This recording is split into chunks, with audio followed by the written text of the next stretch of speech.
Salut à tous, amis parisiens, supporters du PSG, j'espère que vous avez la forme. Moi pour ma part, ça pourrait aller. Aujourd'hui, on se retrouve pour le débrief du match Paris Saint-Germain-Stade Rennais. C'était une rencontre qui comptait pour la 23e journée de Ligue 1 Uber Eats. Match nul, un partout au Parc des Princes. Amine Gouiri avait ouvert la marque à la 33e minute de jeu pour les Bretons et la 97e au bout du temps additionnel. Gonzalo Ramos égalise sur penalty et avec ce résultat, le club de la capitale évite la défaite. Au classement, comme d'habitude, je te l'affiche juste ici. Donc on est toujours premier avec 54 points au compteur. 16 victoires, 6 matchs nuls et une défaite. On compte 11 points d'avance sur Brest deuxième et 13 sur l'AS Monaco troisième qui sera notre prochain adversaire en championnat. On va parler de ce qui s'est passé durant ce match face à cette équipe de Rennes. Avant le coup d'envoi, on a rendu hommage à Arthur Georges.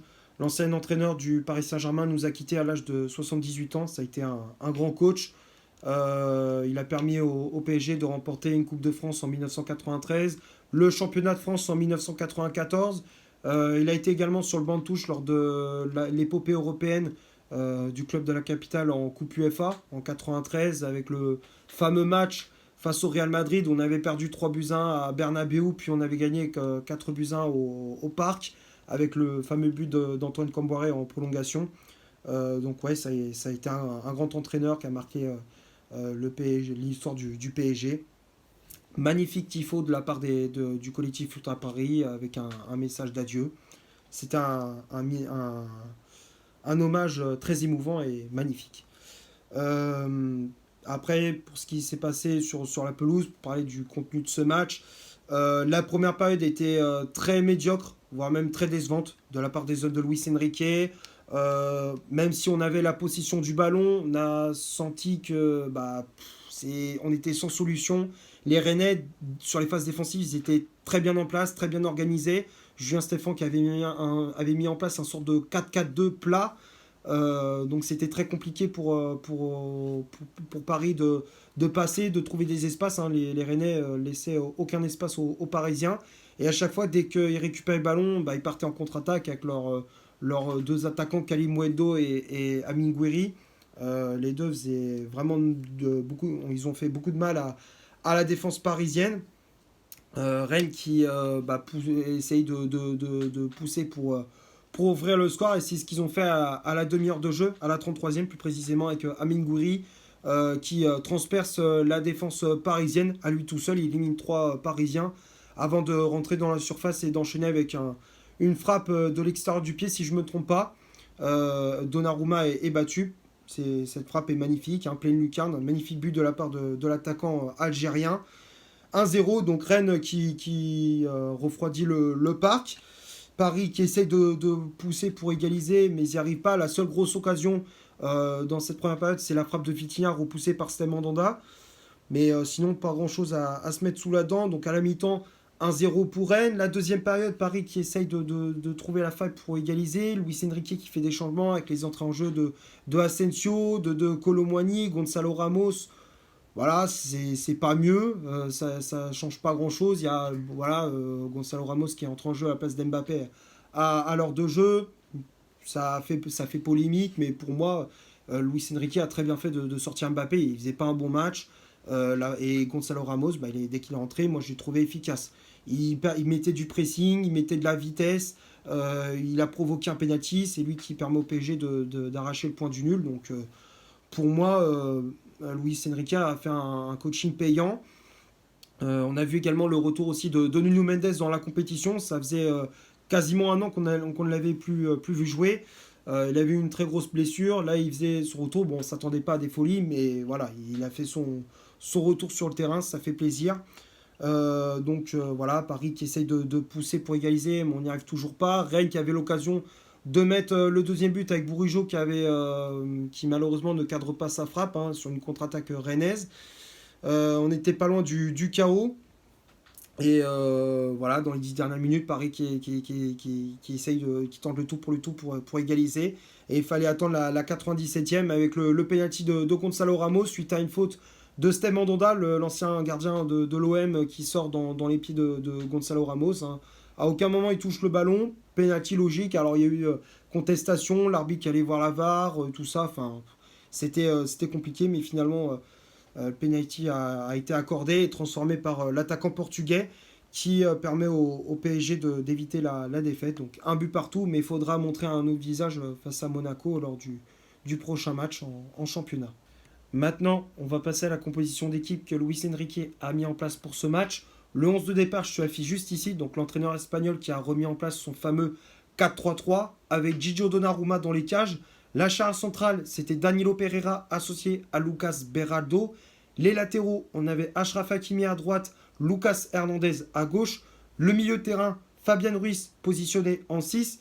Lee Kang-in et Vitinha en relayeur. Et le trio d'attaque, on avait Ousmane Dembélé, ailier droit, Bradley Barcola, ailier gauche, et en pointe, le français Kylian Mbappé qui avait également le brassard de capitaine.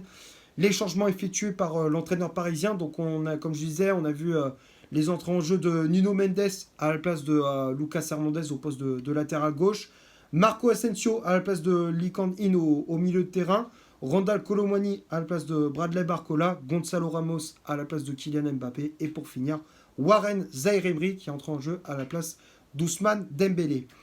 Que dire sur ces compos? Bon, des choix qui sont voilà, un petit peu bizarres de la part de Luis Enrique, des choix qu'on a du mal à comprendre. Pourquoi il remet Fabian Ruiz au milieu de terrain, surtout en tant que 6. On a bien vu que Fabian Ruiz en 6, il montre toutes ses limites. Dans l'impact physique, à la récupération, il n'y est pas, il se fait bouger. Lee Kang-in, pareil. Pour moi, je trouve que Lee Kang-in, il est bien meilleur en attaque qu'au milieu de terrain. Je ne comprends pas également le choix de mettre le Sud-Coréen dans le cœur du jeu.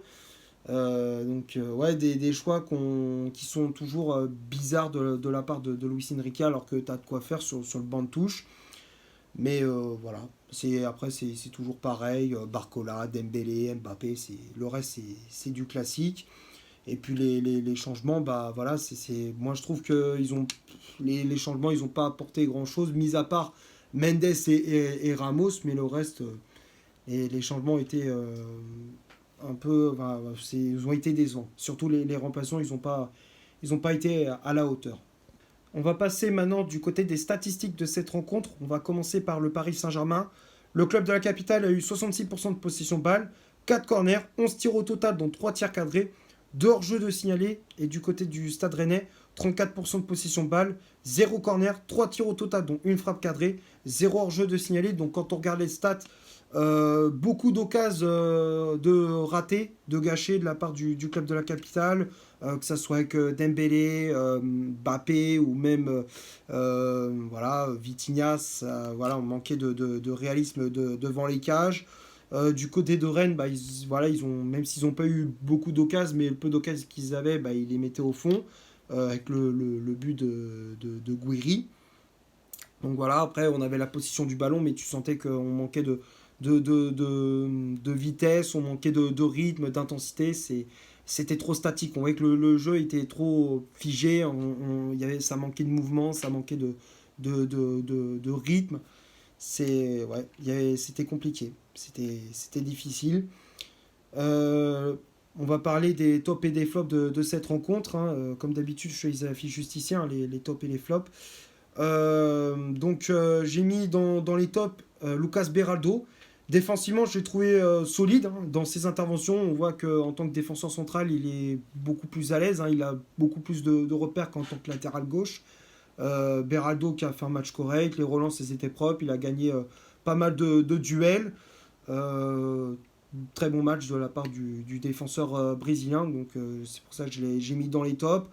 De toute façon, j'ai mis 5 joueurs dans les tops. Donc le premier, c'est Beraldo. Le deuxième, j'ai mis Vitinha. Au milieu de terrain, j'ai trouvé que c'est celui qui sortait un petit peu du lot, qui essaie de faire le jeu, d'apporter de la créativité, qui essaie de faire le jeu. Il distribuait à droite pour Dembélé, à gauche pour Barcola, dans l'axe pour Mbappé, puis après pour Gonzalo Ramos. Donc bon match de la part de Vitinha. Dembélé également, troisième top de ce match. Dembélé qui a été l'attaquant le plus actif de côté parisien, même si voilà, il manquait de précision dans le dernier geste, mais voilà, il faisait beaucoup de différence, il apportait de la vitesse, de la percussion, il a été très dangereux, mais voilà, c'est toujours la finition qui lui manque pour être tranchant, pour être efficace devant les buts. C'est dommage, mais après, dans l'ensemble, il a fait un bon match. Dembélé, et après, bah, les remplaçants, Mendes et Ramos. Mendes, même s'il n'a pas fait une entrée en jeu de folie, il a fait une entrée en jeu correcte. Voilà, il s'est contenté de défendre. Il a joué tranquille pour son retour dans la compète. Et Gonzalo Ramos voilà, qui a fait une très bonne entrée en jeu, qui a apporté du pressing, qui a apporté de la vitesse, qui a apporté un peu plus d'occasion. Un point de fixation aussi. C'est lui qui a vraiment ce rôle de pivot dans l'équipe où à chaque fois, dès qu'il rentre en jeu, voilà, il dévie il fait des déviations pour les ailiers. Devant les cages, il est très dangereux. Donc très bonne entrée en jeu de Gonzalo Ramos qui à chaque fois est efficace dès qu'on fait appel à lui. Donc très bon match de l'attaquant portugais, mais sinon le reste c'est que du flop, hein. C'est que du flop. Danilo qui a été très décevant durant ce match. Chaque fois il se faisait prendre de vitesse, il a perdu pas mal de rythme, hein. Pourtant je l'aime bien Danilo, c'est un bon joueur, mais à chaque fois dès qu'il affronte un attaquant qui a de la vitesse, hein, du rythme, bah, c'est plus compliqué pour lui. C'est plus difficile de défendre. À chaque fois il se fait prendre de vitesse, il est souvent en difficulté. Donc Danilo, je l'ai mis dans les flops. Hakimi et Hernandez, ils ont été assez décevants. Hernandez manquait d'agressivité sur les phases défensives. Offensivement, il n'a pas montré grand-chose. Hakimi, c'était très moyen également. Hakimi qui, défensivement, bah, ouais, il a été assez moyen. Offensivement, pareil. Même s'il il faisait des combinaisons avec Ousmane Dembélé, mais dans l'ensemble, c'était très moyen. Il y avait du déchet. Après, quand Guinli, il a été décevant également dans l'entrejeu. Fabien Ruiz, j'en parle même pas. Et puis les deux, bah, le reste, Bappé, il n'a pas fait un bon match, hein. On l'a pas vu, on l'a quasiment pas vu du match, tout comme Barcola. Barcola qui a pas montré grand-chose également. Donc déçu de la part de certains joueurs. Et les remplaçants, c'est pareil. Enfin, à part Gonzalo Ramos et Nuno Mendes. Voilà, je pense avoir fait le tour pour ce Paris Saint-Germain Stade Rennais. J'espère que le débrief vous aura plu. Si c'est le cas, vous laissez un énorme like, tu t'abonnes, tu n'hésites pas à me dire dans les commentaires ce que tu as pensé du match et de mon débrief. N'hésite pas à faire un tour sur mon compte Instagram, comme d'habitude, je t'affiche juste ici. Et d'ici là, portez-vous bien, on se retrouve pour un prochain débrief. Ciao!